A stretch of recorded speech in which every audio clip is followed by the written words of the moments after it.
पहिल्यापासून जे भोकर तालुक्याचा विकास कोणी केले, शंकरराव चव्हाण साहेबांनी केले, नंतर अशोकराव साहेबांनी केले. आदरणीय अशोकराव चव्हाण आणि त्यांची कन्या आम्ही यांच्याकडे विकासाच्या दृष्टीने बघतो. आज अशोकराव साहेब 2 वेळा मुख्यमंत्री राहून, वडील 2 वेळा मुख्यमंत्री राहून भोकरमध्ये एक शाळा सुद्धा उघडू शकले नाहीत. शंकरराव चव्हाणच्या काळापासून आम्ही शंकरराव चव्हाणला निवडून दिलं, अशोक चव्हाणला निवडून दिलं, अमिता भावीला निवडून दिलं. त्याच्यानंतर त्यांच्या पोरीला का द्यायचं निवडून? आम्ही त्यांची काय मक्तेदारी आहे का? बालेकिल्ला आहे हा, चव्हाणाचा बालेकिल्ला आहे. म्हणतात आता सगळेच म्हणतात मी देतो हे मी देतो ते, सगळेच बोलणार झाले, कारण त्याला निवडून यायचा. साहेबाला पहिलं टेकन द्यावं लागत होतं आम्हाला की हे घ्या ते घ्या. 101% पप्पू कोंडेकरचा गुलाल लागणार. तुम्हाला वाटतं लाडक्या बहीण योजनेचा फायदा होईल महायुती सरकारला? बिलकुल. बहिणीला आम्हीच विचारलो, आमच्या घरच्याच मालकीला विचारलो, बा आता तू मतदान कुणाला टाकणार? आमच्या भावाला टाकणार म्हणले ते. जनता काय म्हणता, तुमचा उमेदवार कोणता सांगा, निवडून द्या म्हणता आणि सगळं तुम्ही जाणता. जनता काय म्हणता. नमस्कार लगावबत्तीच्या प्रेक्षकांना. सध्या आपण नांदेड जिल्ह्यातल्या सगळ्यात चर्चेतला मतदारसंघ कोणता म्हटलं तर भोकर विधानसभा मतदारसंघ. आणि आत्ता मी भोकर विधानसभा मतदारसंघात उभी आहे, भोकर शहरामध्ये. आणि भोकरमधला हा मार्केटचा एरिया आहे सगळा. तर आपण इथल्या सगळ्या व्यापाऱ्यांशी आणि इथल्या भोकरकरांशी संवाद साधणार आहोत. भोकर विधानसभा मतदारसंघामध्ये श्रीजया चव्हाण या खासदार अशोक चव्हाणांच्या कन्या आहेत, त्या निवडणुकीच्या रिंगणात उतरल्यात. तर इकडनं काँग्रेसकडनं पप्पू पाटील कोंडेकर हे उमेदवार आहेत. कशी फाईट आहे, कोणाचं पारडं जड दिसते, काय वाटते? अशोक चव्हाणचं, त्यांच्या मुलीचं म्हणा, मुलीचं अशोक चव्हाण, श्रीजया चव्हाणचं. त्यांचं पारडं जड दिसते. तुम्हाला कोणाचं वाटतं? आम्हाला पारडं वगैरे नाही, पण आम्हाला समस्या सोडणार आहे तर आमदार पाहिजे मॅडम. पारड्याचं वगैरे आम्हाला पक्षाचं आणि पारड्याचं काहीही देणं घेणं नाही. आमच्या समस्या सुटल्या पाहिजेत भोकरकरांच्या, याच्यामध्ये आमचं मत आहे. इथला विकास इथं कॉलेज पाहिजे आम्हाला, किंवा भौतिक सुविधा. नगरपालिकेने आता दिवाळीच्या सणामध्ये लाइटिंग वगैरे इथली बंद आहे. नगरपालिका इथली बोगस काम करत आहे. भोकर नगरपालिकेचे काँग्रेसची सत्ता आहे, पण सध्या लाइटिंग वगैरे हे नगरपालिकेचं काम आहे ते बंदच आहे बरेच दिवसापासून. आणि साफसफाई पण व्यवस्थित होत नाही नगरपालिकेकडनं. हे असे भौतिक सुविधा जे यांनी आमदारांनी याच्यावर लक्ष दिलं पाहिजे, होणाऱ्या आमदारांनी व उमेदवारांनी पण याच्यावर लक्ष दिलं पाहिजे. हे लोकांना सुविधा दिल्या पाहिजे बस. काय वाटतं काका तुम्हाला, भोकरमध्ये जी टफ फाईट दिसतीये, कोण बाजी मारू शकतं, कोणाचं पारडं जड वाटतंय? आता अशोकराव चव्हाण एक आहे, त्यांची तर भरपूर काम आहेत, परंतु काय करावं इथं नगरपालिकेनं तर सुविधा बरोबर दिली नाही. 5 वर्षापासून निवडणुका नाही, कोणाचं फेरफार होत नाही, कोणाचं काय होत नाही. त्याच्यामुळे थोडं नाराज होतं. दुसरं काही नाही. फाईट तर देऊ शकतात, लाखाने निवडून येतात, परंतु फाईट देऊ शकते, परंतु याच्या वाद नाही. परंतु सुविधा काही नाही, भोकरची सुविधा काय, गोरगरिबाचे काम झाले पाहिजे. घरकुल व्यवस्थित येणं चाललं. मला तर घरकुलची गरज नाही, पण लोकांसाठी घरकुल पाहिजे. मला बिलकुल समस्या नाही, निवडून येतात, परंतु एवढंच कारणामुळे याच्यामुळे येऊ शकणार. तुम्हाला काय वाटतं, अलीकडे या, काय वाटतं भोकर मधलं जे वातावरण तुम्ही पाहताय, प्रचार सुरू झालाय उमेदवारांचा, कोणी आघाडी घेतलीये प्रचारामध्ये? श्रीजया चव्हाण त्यांनी घेतली. आल्या होत्या त्या तुमच्याकडे? आलत्या ना. काय आश्वासनं दिलीत त्यांनी? जे काय आता आपली भौतिक जी सुविधा आहे ती सुविधा आपल्याला पुरवणार. जे नागरिकांना जे काय आर्थिक अडचणी येत असेल किंवा कोणती सामाजिक अडचणी येत असेल ते बी आपल्याला सोडण्याची त्यांनी आश्वासन दिलेली आहेत. आणि त्यांचे जे समोरचे उमेदवार आहेत महाविकास आघाडीचे पप्पू पाटील कोंडेकर काँग्रेसकडनं, त्यांच्याबद्दल काय सांगू शकता? त्यांच्याबद्दल तर कसं आहे मॅडम, त्या येऊन ते आता भोकरच्या जनतेला तर काही भेटले नसेल, काही ठिकाणी भेटले बी असेल, पण आमच्या जे स्थानिक स्तरावर आता आम्ही मार्केटमध्ये आहेत ते व्यापाराला काही त्याने भेटले नाहीत किंवा त्याची सभा घेतल्या नाहीत, काही सांगितले नाहीत, आश्वासनं दिले नाहीत. त्याच्यामुळे तर त्याची काय आपण सांगू शकणार नाहीत. काय वाटतं तुम्हाला दादा, काय पाहता, काय निरीक्षण आहे भोकरचं? मला वाटतं पप्पू कोंडेकर यांना मतदान द्यावं, कारण नवीन नेता आहे. आणि अशोकराव चव्हाण जे श्रीजया आहेत त्याची घराणेशाही संपली पाहिजे. ते लोकांना जनतेतला नेता पाहिजे, ते कामं केले. आता अशोकराव चव्हाणकडे काम मागे गेले तर आपल्यापर्यंत पोहोचू शकत नाही व्यापाऱ्यावर, म्हणून माझं मत तर पप्पू कोंडेकरला आहे. मराठवाड्यामध्ये जे मनोज जरांगे पाटलांनी उमेदवार उभे करणार आहेत, आता ज्या चर्चा सुरू आहेत, आणखी नावं पुढे आलेली नाहीत, तर जरांगे फॅक्टर, मराठा आंदोलन, हे सगळ्या गोष्टी इथं इम्पॅक्ट करतील, भोकरमध्ये परिणाम करतील ना, निश्चित करतील ना. कशा प्रकारे करतील? आता जर मराठ्यांना आरक्षण जर भेटलं तर चांगली गोष्ट आहे, नाही भेटल तर मग मनोज जरांगे फॅक्टर दिसेल ना. दिसेल दिसेल. आणि त्याचा फटका कोणाला बसेल? प्रस्थापित नेत्यांना बसेल फटका त्यांचा. अच्छा, काय वाटतं तुम्हाला जे भोकरमधलं वातावरण आहे आणि दोन्ही उमेदवार आहेत, टफ फाईट दिसते, पप्पू पाटील कोंडेकर वर्सेस श्रीजया चव्हाण, कोण आघाडी घेत आहे, कोणाचं पारडं जड वाटतंय? नाही, टप तर आहेच, याच्यामध्ये काही शंका नाही. आणि त्यामुळं असं कौल जे आहे, उद्या 4 तारखेला फॉर्म विड्रॉल झाल्यावरच खरं चित्र कळेल की उमेदवार कोण राहतील, त्यावर सर्व काही अवलंबून राहील. पण फाईट चांगली आहे. स्थानिक नेते बी.आर. कदमांनी पण फॉर्म भरलाय असं ऐकलं, आणि त्यांचं काय आता काय नाही, बी.आर. कदम हे त्यांच्या वयामानाप्रमाणे त्यांच्यापेक्षा तरुणच चांगली फाईट देऊ शकतात. त्यामुळं बी.आर. कदमाचं बद्दल काही विषय नाही तो तेवढा.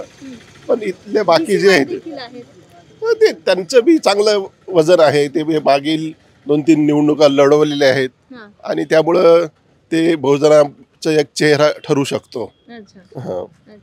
भोकरकरांचा कौल कोणाकडे असेल? जे विकासाला आणि सर्वसामान्य जनतेला जे घेऊन चालेल त्यांच्याकडे असतो. काय सांगू शकता तुमच्या भोकरमधलं समीकरण असतील, राजकारण असेल, काही समस्या असतील भोकरकरांच्या, कोणते मुद्दे इथे चर्चेत आहेत सध्या? आता सध्या चर्चा कोणते आहेत? केंद्रामध्ये तर मोदी सरकार आहे. आता राज्यामध्ये आमचा त्याच्याच पाठीमागे राहण्याचा आमचा विचार आहे. म्हणजे जे केंद्रात सत्तेत आहेत त्यांना पण राज्यात आणायचे सध्या? राज्यात आणायचा विचार आहे आमचा. याने काही फायदा मिळू शकतो? याच्यानं फायदा काय मिळू शकतो? आता फायदा त्याच्याकडून आम्हाला भरपूर झालेला आहे ना मॅडम. काय झालाय? जसा आमचा फायदा काय झाला, शेतकऱ्याला डायरेक्ट अकाउंटमध्ये पैसे पडायले. पहिलं काय करतो बँकेमध्ये जावं लागत होतं, मॅनेजरची विनंती करावं लागत होती, यायला आमचं गाव घ्या, याचं गाव घ्या, असं काही नाही. आता या मोदी सरकारमुळं काय झालं की डायरेक्ट अकाउंटमध्ये पैसे पडायले. कोणती योजना घ्यायला गेलं, ऑनलाईन केलं की लगेच मंजूर झालं म्हणून कळायलं. नाही तर साहेबाला पहिलं टेकन द्यावं लागत होतं आम्हाला की हे घ्या ते घ्या. टेकन म्हणजे काय? पैसा द्यावा लागत होता की आम्हाला घ्या, माझं नाव घ्या, याचं नाव घ्या. म्हणून आम्ही त्यासाठी आता हे सगळं का सोडून देऊन जे राज्यात आपलं याच्यामध्ये राज्यामध्ये आहे ते बी आमच्या मराठवाड्यामध्ये आणावं असा आमचा विचार आहे. पण मराठवाड्यामध्येच मनोज जरांगे पाटलांचे उमेदवार देखील असणार आहे, हा देखील फॅक्टर कारणीभूत कसं आहे? त्यांच्या स्वबळावरच्या गोष्टी आहेत मॅडम. आमचं काय राहणार आहे? आमचं मतदार माणसं आहोत आम्ही. प्रत्येक कामदाराचा विचार आहे. ते लाडक्या बहिणीचे पैसे वगैरे टाकले तर आता टाकू लागले तर यांनी विरोध केला की तुम्ही प्रचार करायलेत म्हणून. विरोध नसतो, आचारसंहितेचे काही नियम असतात. आचारसंहितेच्या काळात आर्थिक लाभ देणाऱ्या योजना नाही देतायत, पुढे नाही आणतायत, निधी देतायत नाही, त्याच्यामुळे 2 हप्ते त्यांनी आधीच टाकून दिले होते. टाकून दिले तर आणखी ऑक्टोबर आणि नोव्हेंबरचा हप्ता महिलांना त्यांनी मागणी केली होती ना की बा दिवाळीची या बहिणीला भेट म्हणून टाकायचे, तर त्यांनी विरोध केला ना माणसांनी. तुम्हाला वाटतं लाडक्या बहीण योजनेचा फायदा होईल महायुती सरकारला? बिलकुल. बहिणीला आम्हीच विचारलो, आमच्या घरच्याच मालकीला विचारलो, बा आता तू मतदान कुणाला टाकणार? आमच्या भावाला टाकणार म्हणले ते. 3 भाऊ आहेत, 3 भाव महायुती आहे. आपण ते एकच आहे ना तिकडे भाऊ, राज्यामध्ये एकच भाऊ आहे ना, पंतप्रधान मोदी आहेत ना, त्या भावानं यांना दिली सहमती दिली तेव्हाच पैसे पडालेत ना. म्हणजे खात्यात पैसे आले म्हणजे तुम्ही त्यांना मतदान करणार? मतदान आता करणार म्हणजे काय, मी नको म्हणलं तर बायको करतो म्हणते ना. आता आम्हाला कोणती योजना दिली तर आम्ही करतो, असं थोडंच आहे. म्हणजे तुमच्या ऐकणार नाहीत काय ते? पैसे ज्यांनी टाकले त्यांना आता सगळ्याला समान अधिकार झाला ना मॅडम. काय सांगाल दादा, काय वाटतं भोकर मधलं वातावरण पाहता कोणाचं पारडं जड दिसतंय तुम्हाला? श्रीजया चव्हाण. त्यांचे कार्यकर्ते का तुम्ही? हो. अच्छा, तुम्ही? आम्ही पण श्रीजया चव्हाण. अच्छा, कार्यकर्ते का? तुम्हाला काय वाटतं, काय समस्या आहेत, काय मुद्दे आहेत जिल्ह्याचे, तालुक्याचे, जे निवडणुकीमध्ये चर्चेत आले पाहिजे? आता निवडणुकीमध्ये तर मॅडम बघा, हे आमच्या गावाकडे तर सध्याच्याला रस्ता बरोबर नव्हता. आता काँग्रेसवाल्यांनी तर यायला गेलेत. आता आम्ही तर काँग्रेसलाच मतदान करणार आहोत. काँग्रेसने रस्ता दिला गेला. काय वाटतं भोकर मधले कोणते मुद्दे आहेत जे प्रचारामध्ये चर्चेत यायला पाहिजे, जे अजूनही आलेले नाही आहेत? तुमच्या समस्या कोणत्या आहेत? कसं आहे, सध्या मॅडम मुख्यमंत्री प्रशिक्षण योजना खूप एकनाथ शिंदे साहेबांनी दिलेली आहे, त्याच्या आम्ही सहभागी झालेलो आहोत. सध्या आम्ही श्रीजया चव्हाण ताईलाच मतदान करणार. काय वातावरण आहे भोकर मध्ये? पप्पू पाटील कोंडेकर. काय, कशामुळं? सच्चा कार्यकर्ता आहे काँग्रेसचा. अच्छा, तुम्हाला काय वाटतं? अशोकराव साहेब. अशोकराव साहेब का बरं? त्यांची मुलगी उभी आहे. हो, तालुक्याचा विकास केल्यामुळे. हं, हं. हो. अच्छा, काय वाटतं काका? प्रकाश आंबेडकर. हं? प्रकाश आंबेडकर. प्रकाश आंबेडकर. अच्छा, BR कदम वंचित कडनं आहेत ना सध्या. ओके, 4 तारखेपर्यंत कळेल काय ते. काय वाटतं, श्रीजया चव्हाणच का? मला लक्षात येईना गेलं. अशोक चव्हाणांची मुलगी आहे ना उभी. हो, आहे ना. तेलाच मतदान टाकायचं की आपला. का बरं, म्हणजे काय, कशामुळे? तालुक्याचा विकास झाला आमच्या. भोकर तालुक्याचा विकास. तालुक्याचा विकास झाला. साहेबापासून त्यानं आमचे कामं करत आले. पुन्हा आम्हाला त्याला टाका वाटते असं. काय वाटतं काका तुम्हाला? श्रीजयाताई चांगली वाटते ना, कारण अशोकराव साहेबांचं कसं आहे, वरपर्यंत त्यांचं मजल आहे आणि त्यांचं मतदारसंघ हा त्यांच्या वडिलापासूनचा आहे. लोक जरी म्हणत असतील वारसा आहे, वारसाचा प्रश्न नाही. खरा माणूस पक्ष कोणताही राहो, पण विकास केला अशोकराव साहेबांनी आणि पुढे सुद्धा करतील ही आमची अपेक्षा आहे. शंकरराव चव्हाण साहेबांना या भोकर तालुक्याचा काय करायचं तेवढा विकास केला. नंतर अशोकरावजी केले. त्याच्याबद्दल आम्हाला वाटते की अशोकरावजी हो. पण आतापर्यंत चव्हाण कुटुंबीय काँग्रेसकडनं येत होतं निवडून, आता ते भाजपकडे भाजपमध्ये गेले चालणार आहे भोकरकरांना. पण आता त्याची मुलगी आहे ना, ते कोण आहे? भाजपकडून आणलं, मग त्याला द्यावं लागलं आम्हाला. म्हणजे भाजप असेल की काँग्रेस हे महत्वाचं नाही, चव्हाण आहेत समोर हे महत्वाचं आहे. चव्हाण आम्हाला हे पाहिजे, विकास महत्वाचा. विकास म्हणजे कोणते मुद्दे? पहिल्यापासून जे भोकर तालुक्याचा विकास कोणी केले? शंकरराव चव्हाण साहेबांनी केले, नंतर अशोकराव साहेबांनी केले. कोणी का असणार, पण विकास करा, विकास महत्वाचा. या विकास म्हणजे काय काय काय? विकास म्हणजे बेरोजगारी हो, रोड हो, ST हो, शाळा MIDC हो, बेरोजगार कामाला लागा. दुसरं काय? भोकरमध्ये काय रोजगाराच्या संधी आहेत? रोजगाराच्या संधी म्हणजे रोड चाले, तुम्ही तर गावाकडे दूधवाले येतील, भाजीपालावाला येईल, सिटीमध्ये येतील, सिटीतून त्याच्या भाजीपाल्याला महत्त्व येईल, भाव येईल त्याच्या. आणि आता जे काम करते त्याला देणार. या उमेदवार या पार्टीचा आणि त्या पार्टीचा ठेवून विश्वास ठेवून काहीच फायदा नाही. कारण सगळे एका जागी खिचडी. कोणी जा, आज निवडून दिले तुम्ही, उद्या तिकडे गेले, तुमच्या मतदानाला महत्त्व नाही. त्यासाठी जे माणूस काम करते त्या माणसाला तू कोणत्याही पार्टीचा असू द्या. मग असे प्रत्येक उमेदवार म्हणतात की मी काम करतो, मला मत द्या. ते तर प्रत्येक जण म्हणणार, आले आले आपले घरच भरणार होतं. ते कोणी बी राहू द्या. मी जरी उभा राहिलो, मी अगोदर माझं घर भरे, नंतर समाजाचं करत. समाजाचं दुसरं कोण पाहणार? नंतर आपलं घर भरल्यानंतरच पाहणार. आपलं घर भरल्याशिवाय जमत नाही. अगोदर घर भरतील, आपली बँक बॅलन्स करतील, आपली शेती करतील आणि आपले नातेवाईक जवळ लावतील, नंतर समाजाचा विचार करतील. समाजाचा विचार करणारा कोणीच नाही इथं, कोणीच नाही. अशोकराववर विश्वास जे लोकांचा आहे, अशोकरावचा विश्वास आहे की बाबा त्याची कमाई आहे, कमाई असल्यामुळं ते जर दुसऱ्याला देतील आपल्या जवळचं. आता नवीन आलेले काय करतील, अगोदर आपलंच भरून घेतील. याला आपलं भरलेलं आहे, अगोदर आपलं पोट भरलेलं आहे, मग ते दुसऱ्याला जवळ देतील. ते धरतील तर धरतील. सामान्य माणसाला कोणीच धरणार नाही. सामान्य माणसानं भांडणच करा, तू गावामध्ये केले भांडणच करा गावामध्ये, त्याला कोणी विचारणार. त्याची 5 वर्ष गावाला तोंड दाखिनार, ग्रामीण भागाला 5 वर्ष तोंड दाखिनार एकदा निवडून आला की, 5 वर्ष तोंड दाखिनार एकदा निवडून आला की. मग आता कोण हा जे आपलं त्याची त्यालाच बोल भरणार करायचा हा खा, एवढं मतदान करणं बरोबर आहे. पण कोणी जर आला तर बाई एकदा निवडून आला म्हणजे 5 वर्ष तोंड दाखिनार. फक्त त्याचं एकदाच बघावं की बाबा हे उमेदवार होय, आपल्या गावात आला भाषण करायला, तेवढं तोंड बघावं. दुमार त्याला ते माणसाला ओळखणार, आम्ही त्याला ओळखणार, असा शब्द होऊन गेला. आता नवीन उमेदवार आला निवडून, त्याला कमीत कमी 10 वर्ष ते 5 वर्ष त्याचे ते विधानसभेमध्ये ओळख होण्यात, कुठून काय आणा, कुठं नेवा, कोण्या माणसाला बोलावं लागेल, याच्यामध्येच 5 वर्ष जातात. पण आमच्यापर्यंत कायच आहे ना, आमच्यापर्यंत कायच आहे. विकास तर सोडून द्या, पण त्याच्या बघायला माणूस भेटणार. समजा विकासाचं कामच सोडून द्या, विकास ते बिलकुल गरम भागामध्ये नाही, पण त्याचं तोंड सुद्धा बघायला भेटणार. त्याला काही मागायचं असलं त्याचं बघायला सुद्धा भेटणार, कोणाही उमेदवार असले तर. कोणते जेवढे प्रचारात दिसतात ते नंतर अपक्ष असो, कोणी असो, पक्षाचा असो की अपक्ष असो, कोणी सगळे, कोणी भाडेतरू असेल, कोणी कार्यकर्ता असेल, ते प्रचारामध्ये येतात. पुन्हा कोणीच येणार, कोण येणार? कोणाजवळ गेलं तर उमेदवार असा पाहिजे की अर्ध्या रात्री ते उठून आला पाहिजे त्याच्याकडे. त्याला मतदान कासाठी देतात की आपल्याला काहीतरी मदत करा, आपल्याला काहीतरी सहकार्य करा. असे फार कमी आहेत. म्हणतात आता सगळेच म्हणतात मी देतो हे मी देतो ते, सगळेच बोलणार झाले, कारण त्याला निवडून यायचं आहे. पण ज्याचं वोट आहे, जे काम करते ते जनतेला माहीत आहे. जनते तेवढी लोभी नाही. आता जनता पैसा घेते एकाचा आणि करते एकाच. जनता हुशार राहिलेली आहे, जनतेला सगळं माहीत आहे. आणि खेड्यापाड्यामध्ये शाळा आता ते 10वी शिकलं तरी त्याला कळायलं की हे काय करते आणि काय नाही. ते जे उमेदवार काम करणार आहे त्या उमेदवाराला देवा. काय वाटतं तुम्हाला भोकरमधलं काय वातावरण आहे, कोणाच्या बाजूने जाऊ शकतो? भोकरमधलं सध्याचं वातावरण असं आहे, या सगळ्या चोरांच्या टीमा सगळ्याला माहीत झालेल्या आहेत. पप्पू पाटील कोंडेकर बी म्हणजे भाजपचाच माणूस, अशोकराव चव्हाण म्हणजे त्यांचाच माणूस. माणूस आहे हो, त्यांनीच उभा केलेलं कॅन्डिडेट आहे. राजकारण पप्पू पाटलांना शिकलेत त्याच्याकडून.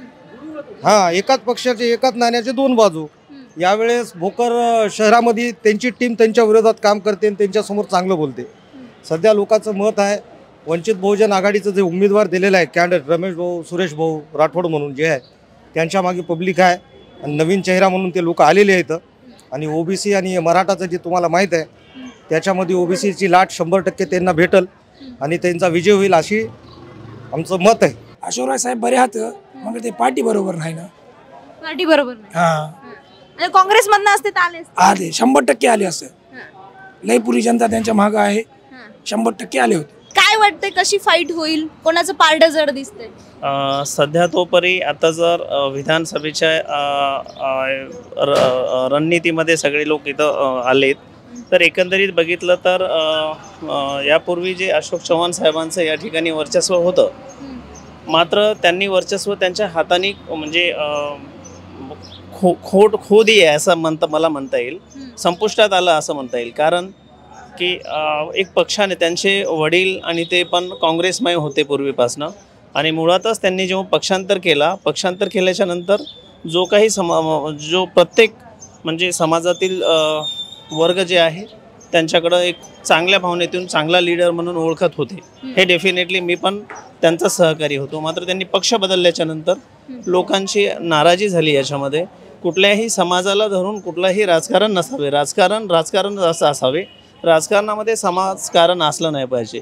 ते एखाद्या म्हणजे कुठल्याही धर्माशी किंवा निगडीत राजकारण असू नये, हे पण आपल्या याच्यामध्ये संविधानामध्ये आहे. तर डेफिनेटली यावेळेस आणि लोकांचं एक मत झालं आहे की एक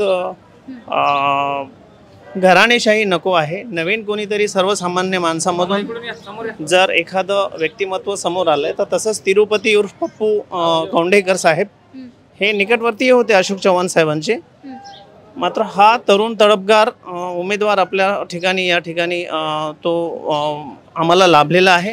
डेफिनेटली माझ्या मते तर जनतेचा जे कौल बघितला तर काँग्रेस पक्षाचा उमेदवार पप्पू कोंडेकर हा विजयी होईल. असं म्हणतायत तालुक्यामध्ये की ते त्यांचेच कार्यकर्ते आहेत, मग ते त्यांच्याचकडनं असतील.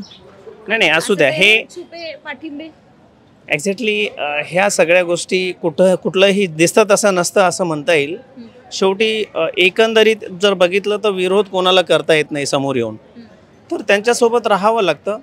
कारण की त्यांच्यापासून आज भोकरचा विकास त्यांनी केला नाही असं म्हणता येणार नाही, मात्र काही पुरता हे केलं आहे. सर्वांना एका याच्यातून सर्व समाजाला जर त्यांनी एकमत घेऊन सगळ्यांचा जर विकास केला असता तर ठीक झालं असतं. डेफिनेटली त्यांच्यासोबत राहतील. मात्र मला नाही वाटत, किंवा मी जे बघतो, मी वावरतो या तालुक्यात, तर मला नाही वाटत की यावेळेस अशोक चव्हाण साहेब श्रीजयाताईचं म्हणजे BJPचं उमेदवार या ठिकाणी निवडून येईल म्हणून. आता जे नेते आलेत का प्रचाराला तुमच्याकडे उमेदवार आलेत? काय आश्वासनं दिली? कोणी कर्ज माफ शेतकऱ्यांना काय आश्वासनं दिलीत या नेत्यांनी? कर्ज माफ करतो म्हणाले, काही कोणी काही म्हणाले, कोणी काय म्हणाले. आता चालू आहे. तुम्हाला कोणाचा विश्वास वाटतो? आता आम्हाला याचा वाटायला भाजपचा वाटायला. भाजपचा विश्वास वाटायला भाजप करेल कर्जमाफी? हो कर ना, आज नव्हते करेल की. काँग्रेस पहिले बकल दिवस काय केलं, काँग्रेस बी काय केलं नाही तेवढं. पण आता तेच चव्हाण बकळ दिवस इथे सत्तेत होते, आता तेच भाजपकडे आहेत. हा, आणि त्यांनी जेवला बघा, भाजप बकल दिवस होतं, काँग्रेस बी बकल दिवस होतं. आता दुसरं कोणतं तरी निघालं त्याच्याकडे बघता, पण दुसरं निघालं जोरात असं. अच्छा, काय वाटतं तुम्हाला? काय होईल भोकरमध्ये? कोणाकडे कौल आहे भोकरकरांचा? भोकरमध्ये तर महाविकास आघाडीचं येईल. महाविकास आघाडी, कोंडेकर. कोंडेकर. कशाच्या बेसिसवर, काय आधार आहे? 2009 पासून माननीय अशोक चव्हाण आहे तिथं. काय विकास केलाय? सिंचनाचा प्रश्न आहे, तुमच्या शैक्षणिक प्रश्नात ते विकास केलाच नाही. ते काय रोजगाराच्या काय संधी आहेत? हालत बघा ना, काय हालत आहे, काय विकास केला. आणि त्यांच्या स्वार्थासाठी ते भाजपमध्ये गेलेत. ते काँग्रेसमध्येच होते ना, आणि काँग्रेसचा बालेकिल्ला आहे भोकर, त्याच्यामुळं काँग्रेसची सीट आहे ना. पण आता कधी काळी त्यांचेच कार्यकर्ते असलेले कोंडेकर उभे आहेत ना त्यांच्या विरोधात. हो ना, उभा टाकू द्या ना, काँग्रेसलाच मतदान होणार ना. बीजेपीनं काय केलं? काय केलं? काय भाव आहे सोयाबीनला? 4000च्या आत आहे. 3800 घेत आहेत, 600 घेत आहेत. कापसाला 6500 600 घेत आहेत. किती लागतंय? काही नाही, विशेष नाही. फक्त लाडक्या बहिणीचे पैसे दिले म्हणजे झालं का? सगळे प्रश्न प्रलंबित आहे. सिंचनाचा आहे ना. आता 2009 पासून आत्तापर्यंत 5 वेळेस पिप्पळोच्या तलावासाठी उद्घाटन केलेत. फक्त नारळ फोडतात. पुढं काय काय बघा, रस्ते बघा, काय काय काय इथं हे बघा ना, बस स्टँडची हालत बघा. 2009 पासून 2 वेळेस मुख्यमंत्री, त्यांच्या सर्व अधिकारानं होत होतं. त्यांना फिरायची गरजच पडत नव्हती ना, घरी बसून निवडून येत होते. विकास जर केला असला तर बरोबर आहे की नाही? जसं बारामतीमध्ये शरद पवार किंवा सुप्रिया सुळे, अजित पवार ते फिरत नाहीत, ते निवडून येतात. विकास केला ना. चव्हाण होते पण त्यांनी काहीच केलं नाही ना. त्यांना फिरायची गरजच नव्हती ना. आता लोक देत होते मतदान. असं आहे. काय वाटतं भोकरमध्ये काय समीकरण दिसत आहेत? काय राजकारण होत आहे? कोणते मुद्दे चर्चेत येत आहेत का? सध्याच्याला जर राजकारण असं आहे मॅडम भोकरचं, आता इथं तिरंगी लढत होणार आहे. इथं वंचित बहुजन आघाडीची सीट जी आहे ते 101% इथं निघणार. कारण अशोकराव साहेबांनी जी इथं काम जे केलेलं आहे, तर काही लोकांचा विश्वासघात केलेला आहे त्यांनी. कारण त्यांनी जे काँग्रेसमध्ये होते त्यांनी स्वतःच्या बचावासाठी BJPमध्ये गेलेले आहेत आणि लोक त्यांच्यावर नाराज आहेत. आणि दुसरी गोष्ट जे कोंडेकर आहे तिथं खरी लढत आहे 2 पक्षामध्ये, काँग्रेस वर्सेस वंचित बहुजन आघाडी. कारण वंचित बहुजन आघाडी ही 101% श्रद्धेय बाळासाहेब आंबेडकरांच्या नेतृत्वाखाली इथं सुरेशभाऊ राठोड उमेदवार आहेत आणि तो इथून निवडून येणारच. कारण आरक्षणाचा मुद्दा आहे. कारण SC ST ओबीवाल्याचं बाळासाहेबांचं आव्हान आहे की आरक्षण जाणार, त्यांच्या पाठीमागे SCचं सुद्धा जाणार आहे. त्यासाठी SC ST OBC जे मतदारसंघ आहे ते वन साईड इथं वंचितच्या पाठीमागे आहे. आपण यांच्याशी बोलूयात. काय वाटतं भोकरमध्ये रोजगाराच्या संधी आहेत? उच्च शिक्षण आहे? उच्च शिक्षण रोजगार म्हणता येत नाही मॅडम, तरी पण ते साहेबांनी विकास केलेला आहे अशोकराव चव्हाण साहेबांनी. आता पुढचा जर ऑप्शन नाही. आता त्यांच्या कन्या मैदानात उतरल्यात विधानसभेच्या. हा उतरले, त्यांना पाठिंबा तर देणारच 100%. हा विषयच नाही. कोणत्या आधारावर? कोणत्या आधारावर म्हणजे मॅडम, एकतर त्यांनी काँग्रेस जो पक्ष आहे त्यांना खूप उमेदवार असताना त्यांनी सगळ्यांना माहिती आहे चर्चा सगळ्यांकडे ते डमी कॅन्डिडेट दिलेले आहेत, त्यांना छुपा पाठिंबा असलेलेच दिलेले आहेत. हा विषयामुळे आता त्यांना मतदान करून काय मतलब? मग नाही, मुद्दा इथल्या मुद्द्यांचा आहे. स्थानिक मुद्दे भोकर मधले. कळलं मला की तुझं की अशी चर्चा आहे भोकर मध्ये की डमी उमेदवार आहेत कोंडेकर, जे की चव्हाणांचेच कार्यकर्ते आणि त्यांना सोपं जाईल ह्यांना उमेदवारी देऊन, बाकी चेहरे असताना. पण मग चव्हाणांचं पारडं जड का वाटतंय तुला? आता मॅडम पूर्ण बेस जे आहे ना चव्हाण साहेबांचा आहे बेस. हा, आता त्यांनी जरी उमेदवारी कोणाला दिली किंवा नाही दिली काही फरक पडला नसता. फरक असा पडला असता की जर तगडा उमेदवार दिला असता, जो निष्ठावंत कार्यकर्ता आहे. काँग्रेसचा बालेकिल्ला हा भोकर तालुका, भोकर मतदारसंघ आहे ना, काँग्रेसचा बालेकिल्ला. जर उमेदवार जर चांगला दिला असता ना तर 100% साहेबांना जडच गेला असतं. पण आता वन साईड होऊन जाईल ना madam election. One side Shrijay 100% बालेकिल्ला काँग्रेसचा आणि येणार चव्हाण, हे समीकरण असं कसं जुळणारच ना मॅडम? बालेकिल्ला सांभाळणारे जे होते ना नेते ते चव्हाण साहेबच होते आणि त्यांनी पक्ष बदलला. काँग्रेस म्हणजे चव्हाण असं होतं? हो 100% होतं. दुसरे नेते नाही चव्हाण सोडून. तेच तर झालं ना. मग साहेबांनी मोठे केलेच नाही तर कोणाला. हा विषय झाला ना. जर झाले असते ना मोठे तर आज दुसरा नेता उगवला असता. किनाळकर साहेब होते, त्यांना तिकीट दिलं असतं तर काहीतरी अजून वेगळं फरक पडला असता. एका मिनिटात सांगा भोकर बद्दल काय वाटतं? भोकर मध्ये काय अपेक्षा आहेत? काय उमेदवारांनी काय कोणत्या मागण्या पूर्ण केल्या पाहिजे? भोकरमध्ये अशोक चव्हाण जे उमेदवार पहिले होते त्यांनी असं गोरगरिबासाठीचा कुठलाही विकास केला नाही. भोकरमध्ये रेस्ट हाऊस बांधलंय, ते त्यांना बसण्यासाठी बांधलंय. हे सामान्य लोकांसाठीचं बस स्टँड आहे, तुम्ही बघू शकता, इकडे कॅमेरा फिरू शकता आपला. अशोक चव्हाण या बस स्टँडमध्ये उभं टाकताना कमरे इतकं पाणी असतं गोरगरिबासाठी. एकही कॉलेज शिक्षणासाठी, उच्च शिक्षणासाठी त्यांनी इथं काढलेले नाही.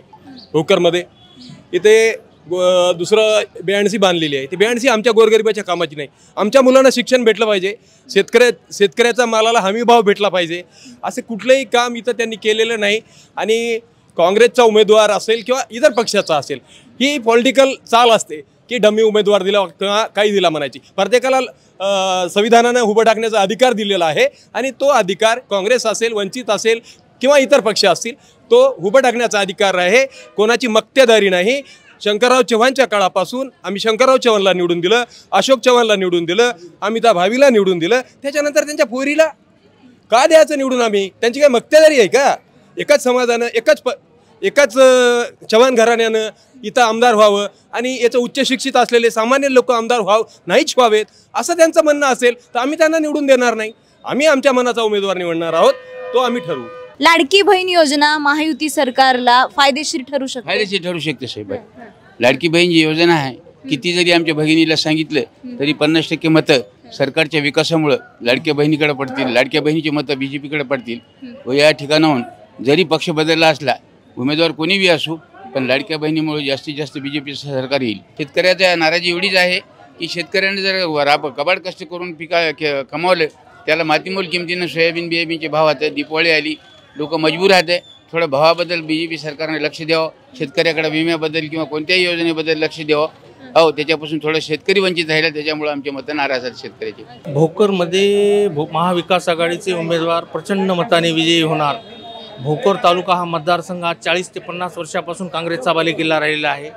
अशोकराव साहेबाला गेल्या विधानसभेच्या निवडणुकीमध्ये याच भोकर तालुक्यानं 1,00,000 ते 1,25,00,000 मताने निवडून दिलं. पण त्यांच्या स्वतःच्या स्वार्थासाठी त्यांनी पक्ष बदलून 2 महिने पहिले राजीनामा आमदारकीचा देऊन भोकर तालुक्यातल्या जनतेचा घोर निराशा केलेली आहे. आणि भोकर तालुक्यामध्ये आज शेतकरी आत्महत्या करत आहेत. शेताच्या मालाला भाव नाही. आज सोयाबीन घ्या, कापूस घ्या. भोकरमध्ये आज रोजगार बेरोजगारी इतकी प्रमाणात वाढलेली आहे. आज अशोकराव साहेब 2 वेळा मुख्यमंत्री राहून, वडील 2 वेळा मुख्यमंत्री राहून भोकरमध्ये एक शाळासुद्धा उघडू शकले नाहीत. आणि रोजगारासाठी MIDC सुद्धा नाही भोकरला. भोकर एवढी दयनीय अवस्था कुठेही नाही. आज साहेबाला मतदाराच्या घरी दारोदार फिरायला लागत आहे.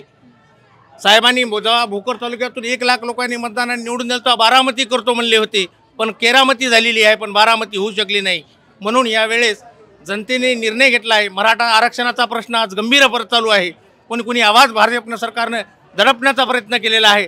तरी या हुकुमशाहीला विरोधात जाऊन महाविकास आघाडीचं सरकार या महाराष्ट्रात येणार म्हणजे येणारच. लाडकी बहीण योजनेचे पैसे आले का खात्यात? आले. किती आले? 7,500. काय केलं पैशांचं? काय नाही, घरातच खर्चली. काय वाटतं, अशा योजना चालू राहाव्या पुढं? सरकार बदललं, नवीन आलं? नाही, सरकार तर बदलणार नाही, कारण भाजपच येणार आहे. भाजप येणार? हो. कसं काय हो? सगळ्याला पैसे दिले ना. पैसे दिले म्हणजे भाजप? हा, पैसे दिल्यामुळं सगळी सुविधा भाजपमध्येच आहे. म्हणजे भाजप सुविधा देते, बाकी पक्ष देऊ शकत नाही. लाडकी बहीण योजना काँग्रेसनं काय दिलं? काहीच दिलं नाही. काहीच दिलं नाही म्हणजे पैसे दिले नाही खात्यावर? पैसे दिले नाही, कोणती सुविधा दिली नाही. आता सरकारनं खूप सुविधा काढल्या नवीन. पण एवढं आहे का, शेतकऱ्याच्या मालाला भाव दिला पाहिजे.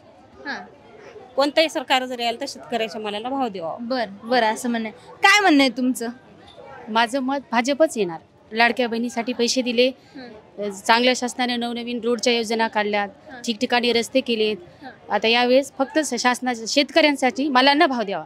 भाजपचं सरकार येणार, भाजपचं सरकार चांगला. लाडकी बहीण योजनेचे पैसे खात्यात येत आहेत पण मालाला भाव नाही. मग तुम्हाला वाटतं लाडकी बहीण योजनेसारखी म्हणजे अशी योजना चालू राहावी? लाडकी बहीण योजना पण चालू राहावी. जसं आम्हाला मदत केलं तसं शेतकऱ्यांनाही मदत करून शेतमालाला भाव द्यावा. काय वाटतं, भोकरमध्ये कोंडेकर वर्सेस चव्हाण अशी लढाई दिसतीये? मॅडम, भोकर विधानसभेमध्ये काँग्रेसचा भरपूर विजय होणार आणि गरीबातला गरीब पप्पू कोंडेकर आहे, त्याचा नक्की गुलाल लागणार बघा. हा मॅडम, आतापर्यंत जे झाले आमच्या वार्ड क्रमांक 1 मध्ये आहे, आतापर्यंत जे निवडणूक झाल्या तरी आमच्या गलीमध्ये रस्ता कोणी केला नाही मॅडम. तर या ते नगरसेवकांचं काम आहे. हा, नगरसेवक आमदारांचं काम सांगा, त्यांच्या मागण्या, त्यांच्याकडनं तुमच्या काय अपेक्षा आहेत ते सांगा. आमचं म्हणणं आहे की त्यांनी आम्हाला रस्ता करून द्यावा मॅडम, कोणी बी येऊ निवडून मध्ये. हा मॅडम 101% पप्पू कोंडेकरचा गुलाल लागणार, कारण का बीजेपी विरोधात काँग्रेस, नक्की गुलाल काँग्रेसचा लागणार मॅडम. काय वाटतं भोकर मधले कोणते मुद्दे आहेत प्रचारात आणतायत का ते चर्चेमध्ये? मॅडम, सर्वात मोठा रोजगारचा मुद्दा आहे. इथं 15-20 वर्षापासून पण अशोकराव चव्हाण साहेब राहून रोजगाराबाबतीत त्यांनी काहीच काम केलेलं नाही. तर रोजगाराचा हा सर्वात मोठा मुद्दा आहे. दुसरं काही. अच्छा, काय वाटतं? पप्पू पटेल कोंडेकर. मैं एक युवा हूँ और युवा को जिताना है मग बस. अच्छा, समोरनं पण आहेच ना, तरुण उमेदवार आहे, चव्हाण आहेत. कुछ नहीं है, सब फेल है. डिपॉजिट सब से चव्हाण रो कोई भी रहो, पप्पू पटेल. काय वाटतं? अशोक साहेब, श्रीजाताई चव्हाण त्या येतील? हो. ते म्हणतील कोंडेकर येतील? नाही, श्रीजाताई येतील, कारण की भोकरचा विकास झालेला आहे तसा. हा, काय विकास केलाय त्यांनी? तहसील ते सगळे तळ्याचे हे ते सर्व अशोक साहेबाचे ते नाही. खेड्यापाड्याचे विकास व्हायला पाहिजे. एकाच भोकरमध्ये किंवा तालुक्यामध्ये किंवा जिल्ह्यामध्ये जर विकास केला तर खेड्यात कोण करावं? खेड्याचे या उमेदवाराने खेड्याचे विचार करायला पाहिजे.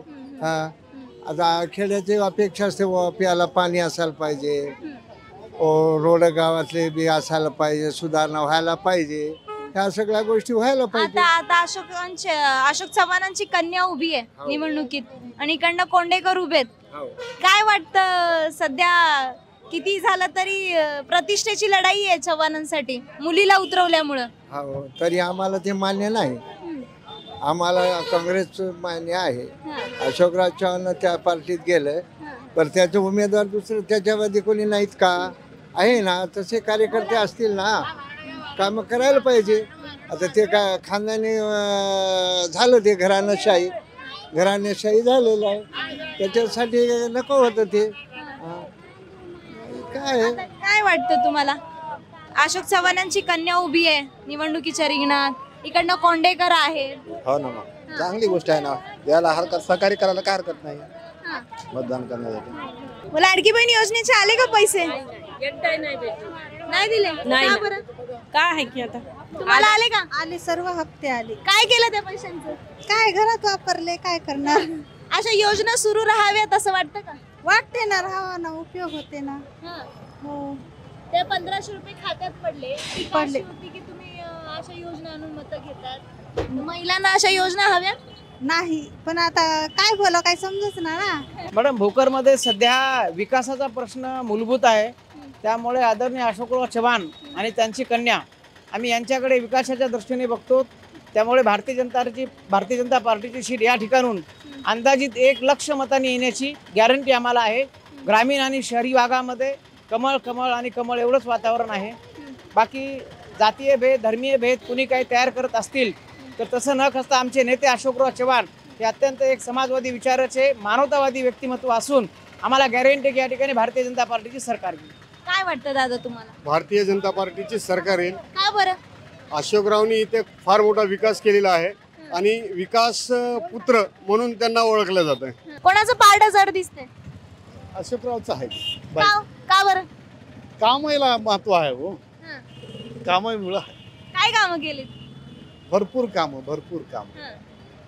खेड्यातून कामं, रोड चालू हात, पहिलं बसून कामाचंच आहे माणूस. चांगलं वाटते आम्हाला. श्रीजय चव्हाण येतील निवडून? हो. काय आश्वासनं दिलीत त्यांनी तुम्हाला? आश्वासनं त्यानं काय देणार, जाऊ द्या, कामं झालीत भरपूर. देणार जरी गेलं तरी बी कामं भरपूर झालीत त्याच्या हाताने. आता चव्हाणांकडे बघून श्रीजयाताईंना तुम्ही मतदान करणार? बरोबर.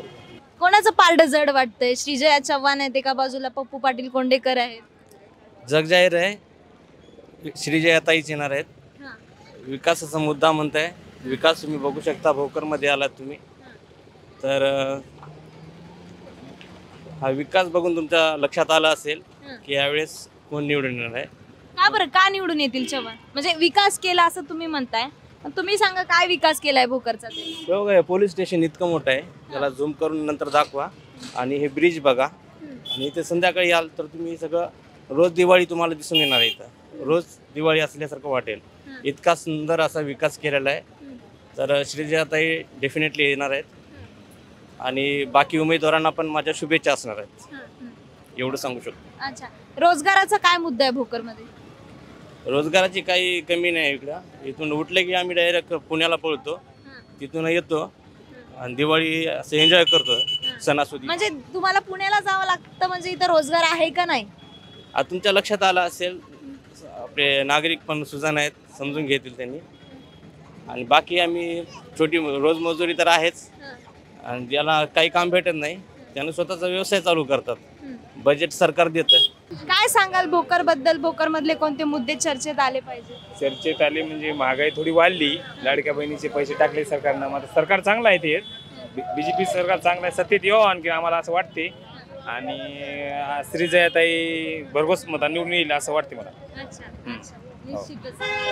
भोकर विधानसभा मतदारसंघामध्ये फिरलो, शहरातही फिरलो. लोकांचं असं म्हणणं आहे की आता ऑफकोर्स अशोक चव्हाणांच्या कन्या रिंगणात उभ्या आहेत विधानसभेच्या. तर चव्हाणांसाठी ही प्रतिष्ठेची लढाई असणार आहे आपल्या मुलीला निवडून आणणं. समोर त्यांचाच कधी काळी कार्यकर्ता असलेला पप्पू पाटील कोंडेकर हे देखील त्यांच्यासमोर आव्हान म्हणून उभे टाकलेत. बाकी निकालामध्ये कळेलच भोकरकरांचा कौल कोणाकडे. बाकी याबाबत या इथल्या लढाईबद्दल तुम्हाला काय वाटतं कमेंट करून नक्की सांगा. आणि लगावती यूट्यूब चॅनलला सबस्क्राईब करायला विसरू नका. लगावती सांगते इलेक्शनचा कारभार, लोकांच्या मनात कोणत्या पक्षाचा दरबार. विकासाचा पक्ष इथं कोण कसा मांडणार, जनता काय म्हणती हे सविस्तर सांगणार. लगावती.